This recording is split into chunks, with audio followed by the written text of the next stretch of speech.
하나님 말씀 에스더 3장 7절에서 15절 말씀까지입니다.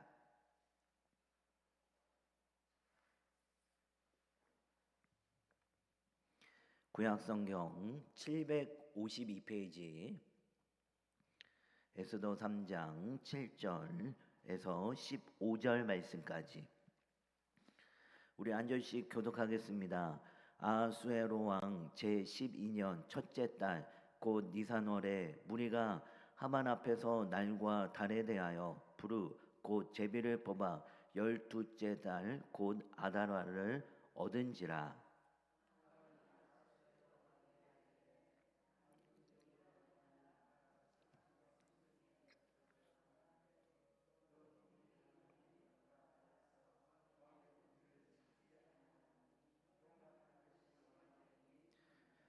왕이 옳게 여기시거든 조서를 내려 그들을 진멸하소서.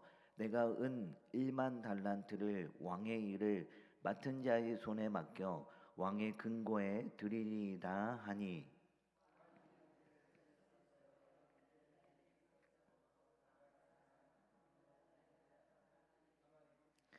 이르되 그 은을 네게 주고 그 백성도 그리하노니 너희 소견에 좋을 대로 행하라 하더라.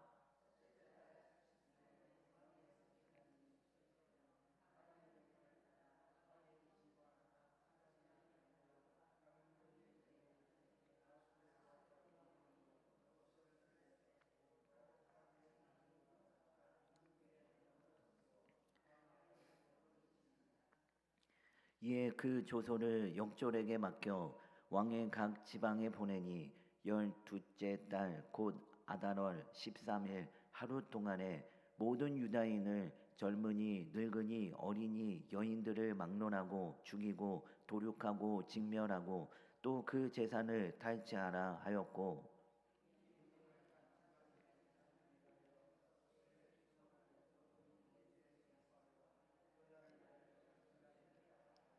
같이 했습니다.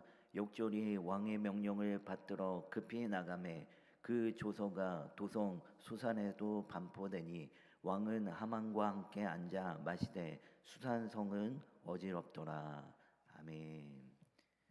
오늘 본 말씀은 유다 민족을 멸하기 위한 이 하만의 계략을 우리가 살펴볼 수 있습니다. 먼저 오늘 말씀 7절 말씀을 보면 이 아하수에로 왕 제12년 첫째 달 곧 니산월에 무리가 하만 앞에서 날과 달에 대하여 부르 곧 제비를 뽑아 12째 달 곧 아달월을 얻은지라라고 했습니다. 어제 우리가 말씀을 살펴보았듯이 이 모르드게를 향한 이 하만의 이 적개심은 이 한 개인을 향한 감정으로 끝나지 않았습니다.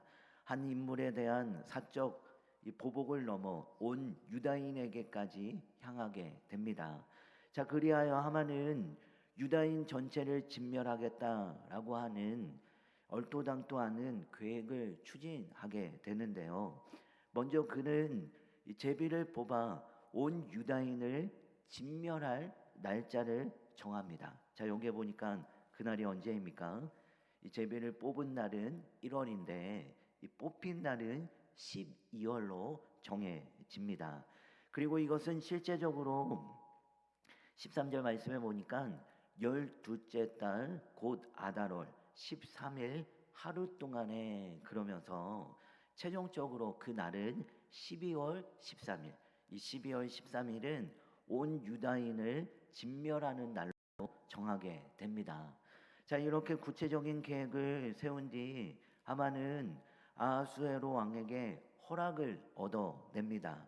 자, 그런데 하만의 말을 들어보면 그가 얼마나 술사가 뛰어난지를 알 수 있습니다. 8절 말씀해 보니까 하만은 유다인은 직접 언급하지 않고 한 민족이라고만 말을 하면서 그들이 독자적인 법을 갖고서 왕의 법을 지키지 않는다라고 그렇게 고발을 합니다.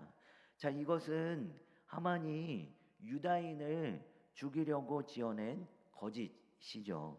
모르드게가 전하지 않는 것을 확대 해석하며 이 왕의 명령마저 지키지 않고 독자적인 율법을 따르고 있다고 모함하고 있는 것입니다. 그러면서 그들을 죽이도록 허락하는 조서를 써달라고 요청을 합니다. 9절 말씀해 보니까 왕이 옳게 여기시거든 조서를 내려 그들을 진멸하소서. 내가 은 1만 달란트를 왕의 일을 맡은 자의 손에 맡겨 왕의 근고에 드리리이다라고 했습니다. 하만은 이 거짓되고 과장된 정보로 유다인을 고발하더니 이번에는 은 1만 달란트를 뇌물로 제한을 합니다. 여러분, 당시 1만 달란트란 이 페르시아가 1년간 거둬들인 총 수입의 3분의 2에 달하는 엄청난 거액입니다. 자, 그러니 왕이 얼마나 속깃했겠습니까? 더군다나 이때는 이 페르시아는 이 그리스 원정에 실패하여 재정적인 압박을 당하고 있었을 때였습니다. 그렇기에 아하수에로 왕은 하만의 제안이 아주 기에 솔깃했을 것입니다. 결국 왕은 정권을 하만에게 위임을 합니다. 자, 그러자 하만은 주체하지 않고 바로 그 달에 서기관을 소집하고 왕의 이름으로 조서를 각 지방의 문자와 각 민족의 언어로 쓰게 됩니다. 그리고 왕의 반지로 인치고 조서를 역졸들에게 맡겨 각 지방으로 보내게 됩니다. 여러분, 조서의 내용은 12월 즉 아달월 13일 하루 동안 모든 유다인을 죽이는데 여기에는 젊은이뿐만 아니라 늙은이, 어린이, 여인들까지 모든 유다인을 죽이고 그들의 재산까지 탈취하라라고 그렇게 명령을 합니다. 여러분, 잔인하고 끔찍하지 않습니까? 15절 끝에 보니까 왕은 하만과 함께 앉아 마시되 수산성은 어지럽더라라고 했습니다. 왕과 하만은 앞으로 되어질 일을 기대하며 축배의 술을 마셨지만 이 소식을 들은 유다인은 완전히 마른 하늘의 날벼락이었습니다. 왕은 돈이 많아져서 기쁘고 하만은 원수를 죽일 수 있어서 기뻤지만 유다인은 말 그대로 공포와 두려움에 떨 수밖에 없었습니다. 자, 이처럼 오늘 본문 말씀은 유다 민족을 진멸하기 위한 하만의 치밀한 계획을 우리가 살펴볼 수 있습니다. 자, 그런데 우리가 여기까지 보면 이젠 유대 민족은 끝이 났구나, 하만의 손에 직멸당해 망하겠구나, 이렇게 짐작해 볼 수 있습니다. 그러나 여러분, 끝이 아니죠. 앞으로 계속해서 말씀을 살펴보면 우리가 잘 알고 있듯이 하나님은 유대 민족을 구원하시고 오히려 하만이 심판을 받게 됩니다. 여러분, 우리의 삶 또한 마찬가지입니다. 지금 보여지는 상황을 보면 끝난 것 같습니다. 악인들이 어찌나 형통한지요. 그렇게 거짓과 술수를 부려도 악인들은 더 잘 나가고 뭐든지 쉽게 되는 것을 보면 참으로 불의한 이 세상을 보게 됩니다. 그에 비해 우리 믿음의 성도들, 의인들은 해도 안 되는 것만 같습니다.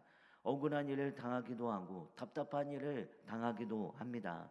악인들은 의인들을 향하여 손가락질을 합니다. 바보 아니냐고, 어리석다고, 미련하다고, 복음을 부정하며 복음을 핍박하고 복음을 박해합니다.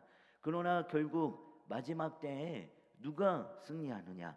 여러분, 누가 승리합니까? 믿음을 굳게 지킨 믿음의 성도들이 승리합니다. 그렇기에 끝이 아닙니다. 지금 보기에는 아닌 것 같고 틀린 것 같고 이젠 끝날 것처럼 보이지만 최후 승리는 누구에게 있습니까? 우리 믿음의 성도들에게 있습니다.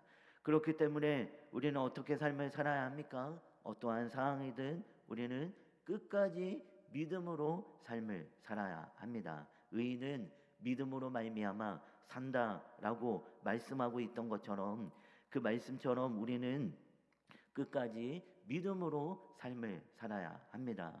오늘 불렀던 찬송가 357장 후렴 가사에 보면 믿음이 이기네, 믿음이 이기네. 주 예수를 믿음이 온 세상을 이기네라고 했습니다. 여러분, 주 예수를 믿는 믿음이 모든 것을 이기게 합니다. 오늘 하루도 불의한 이 세상 가운데 우리가 삶을 살아가지만 끝까지 예수 그리스도를 믿는 그 믿음 가운데 승리하며 나아가는 귀한 우리 모두가 다 되어지기를 소망합니다. 우리 함께 기도합시다.